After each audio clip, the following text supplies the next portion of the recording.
आज हम बच्चों अरस्तु के द्वारा किए गए संविधानों का वर्गीकरण का अध्ययन करेंगे। अरस्तु ने संविधान की व्याख्या दो रूपों में की है। सर्वप्रथम ये कहता है, राज्य के विभिन्न मनुष्यों के जीवन निर्वाह के विशेष नियमों का नाम ही संविधान है। इस प्रकार संविधान एक जीवन पद्धति है, जीवन निर्वाह का एक विशेष मार्ग है। पॉलिटिक्स की चतुर्थ पुस्तक में वे संविधान की परिभाषा करते हुए लिखता है, यह अर्थात संविधान राज्य में विभिन्न पदों का संगठन है जिससे उनकी वितरण विधि को निश्चित किया जाता है, सार्वभौम सत्ता का निर्धारण किया जाता है एवं समुदाय तथा उसके समस्त सदस्यों के द्वारा अंगीकार लक्ष्य की प्रकृति का निर्णय किया जाता है। जहाँ पहली परिभाषा में अरस्तु संविधान के नैतिक रूप की ओर ध्यान आकर्षित करता है, वह दूसरी परिभाषा में संविधान के राजनीतिक स्वरूप की ओर संकेत करता है।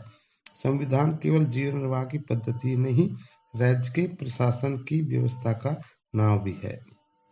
अरस्तु राज्य एवं संविधान में स्पष्ट अंतर देखता है।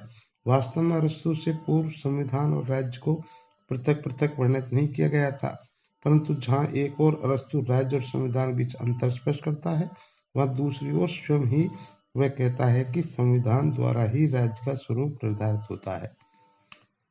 अरस्तु के अनुसार संविधानों का वर्गीकरण। संविधानों का सर्वप्रथम वैज्ञानिक वर्गीकरण अरस्तु द्वारा किया गया है। अरस्तु ने अपना ये वर्गीकरण दो आधारों पर प्रस्तुत किया है। पहला है संख्या और दूसरा उद्देश्य। संख्या के आधार पर राज्य की प्रभुत्व शक्ति का प्रयोग कितने व्यक्तियों द्वारा किया जाता है, अर्थात राज्य की संप्रभु शक्ति कितने व्यक्तियों में निहित है, एक व्यक्ति, दो व्यक्ति या बहुसंख्यक में। दूसरा आधार है उद्देश्य के आधार पर। इसका तात्पर्य है शासन करने वाले व्यक्तियों का उद्देश्य सार्वजनिक हित है या स्वार्थ सिद्धि। अरस्तु ने पहले आधार पर एक व्यक्ति का शासन, कुछ व्यक्तियों का शासन और बहुसंख्यकों का शासन, इस प्रकार के तीन भेद किए हैं। दूसरे आधार पर अरस्तु ने इन्हीं तीनों शासन व्यवस्थाओं को दो रूपों में स्वाभाविक अर्थात शुद्ध और दूसरा विकृत रूप का निरूपण किया है। अरस्तु अनुसार शासन का वह रूप स्वाभाविक है जिसमें शासन सामान्य हित के आदर्श के आधार पर कार्य करता है, और विकृत रूप वो है जिसमें शासन वर्ग केवल अपने हितों की दृष्टि में रखता है। अरस्तु द्वारा संविधान वर्गीकरण को एक तालिका द्वारा आप समझ सकते हैं, जिसमें प्रथम आधार लिखेंगे संख्या और द्वितीय आधार लिखेंगे नैतिक आधार, अर्थात उद्देश्य, संविधान का उद्देश्य क्या है। शासन करने वाले व्यक्तियों की संख्या के आधार पर एक व्यक्ति शासन होता है, वो द्वितीय आधार यानी सत्ता के संचालन उद्देश्य के आधार पर राजतंत्र में परिणत हो जाता है, और उसका विकृत रूप है निरंकुश तंत्र। दूसरा आधार है कुछ व्यक्तियों शासन संप्रभुता कुछ व्यक्तियों हाथों में हो, उसके आधार पर पहला है कुलीन तंत्र, दूसरा है धनिक वर्ग तंत्र। संप्रभु शक्ति अन्य व्यक्तियों के आधार पर संविधान के दो रूप हैं, एक संयत प्रजातंत्र यानी मध्यवर्ग तंत्र अर्थात पॉलिटी, जिसको अरस्तु सर्वाधिक उपयुक्त मानता है। इसका विकृत रूप है प्रजातंत्र अर्थात भीड़ तंत्र। अब इन संविधान वर्गीकरणों को या संविधान स्वरूप को हम अलग अलग रूप से समझ सकते हैं। प्रथम है राजतंत्र। अरस्तु के अनुसार राजतंत्र सर्वश्रेष्ठ शासन प्रणाली है। इसमें किसी भी राज्य का शासन एक व्यक्ति के हाथ में होता है। इसमें राजा का लक्ष्य प्रजा की सामान्य भलाई होता है। ये आदर्श व्यवस्था है। इसके शासक को सब सद्गुणों से युक्त होना चाहिए। यह शासन प्रणाली सर्वोत्तम आदर्श होने पर भी क्रियात्मक नहीं है, क्योंकि ऐसा सर्वगुण संपन्न शासक मिलना दुर्लभ है। दूसरा है निरंकुश तंत्र। अरस्तु अनुसार निरंकुश तंत्र राजतंत्र का वह रूप है जिसमें शासन शासितों के हितों की उपेक्षा कर केवल अपने हित में शासन करता है। इस शासन कई विशेषताएं हैं। यह राजतंत्र का विकृत रूप है। यह एक प्रकार की तानाशाही है।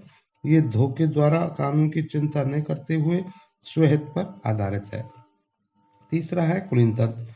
जिस राज्य में शासन सत्ता कुछ व्यक्तियों के हाथ में हो तथा जहाँ शासन सत्ता का प्रयोग विधि अथवा कानून के अनुसार होता है, उसे कुलीन तंत्र कहा जाता है।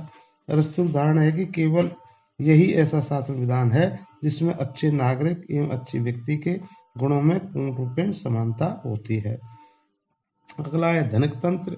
अरस्तु अनुसार धनिक तंत्र ऐसा शासन विधान है जिसमें संपन्न एवं कुलीन लोग शासन संचालन करते हैं एवं वे अल्पमत में होते हैं। धनिक तंत्र में दो विशेषताएं दृष्टिगोचर होती है। प्रथम, सत्ता शक्तिशाली वर्ग के हाथों में होती है। दूसरा, इस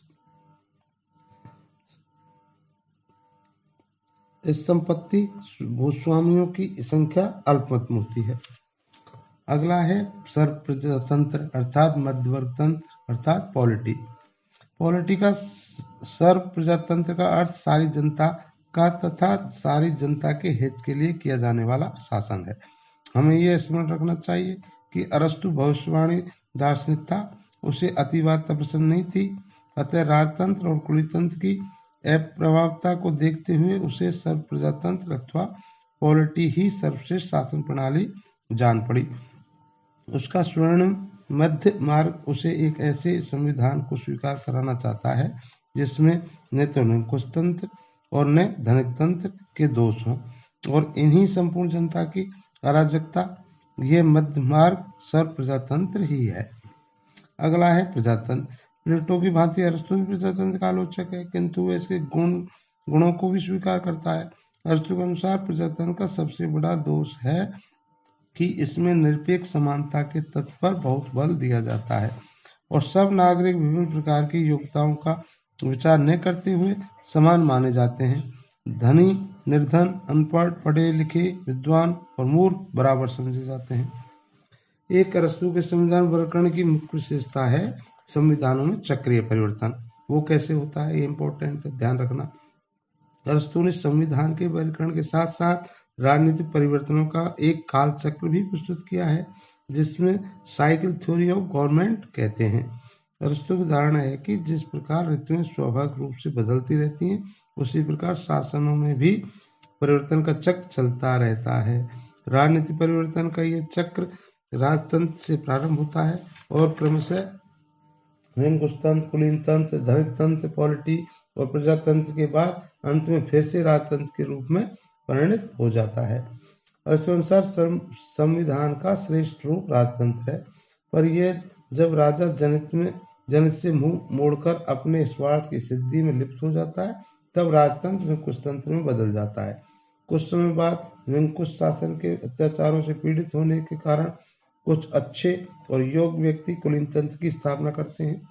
शासन सत्ता प्राप्त करने के बाद उन अच्छे व्यक्तियों के सद्गुण अदृश्य होने लगते हैं और ये अपने स्वार्थ साधन में जुट जाते हैं। परिणामतः कुछ समय के उपरांत कुलीन तंत्र का पतन हो जाता है और उसका स्थान धनिक वर्ग तंत्र ले लेता है।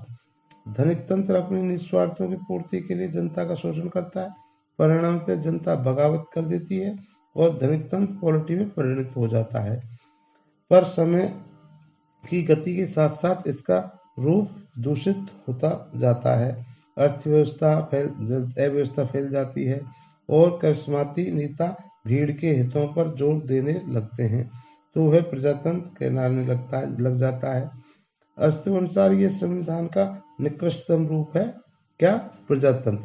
इस रूप को प्राप्त करने के बाद संविधान में फिर परिवर्तन होता है और राज्य का कोई वीर या सद्गुणी व्यक्ति अपनी सत्ता स्थापित करके कानून के शासन की स्थापना करता है। यह संविधान का राजतंत्र रूप होता है।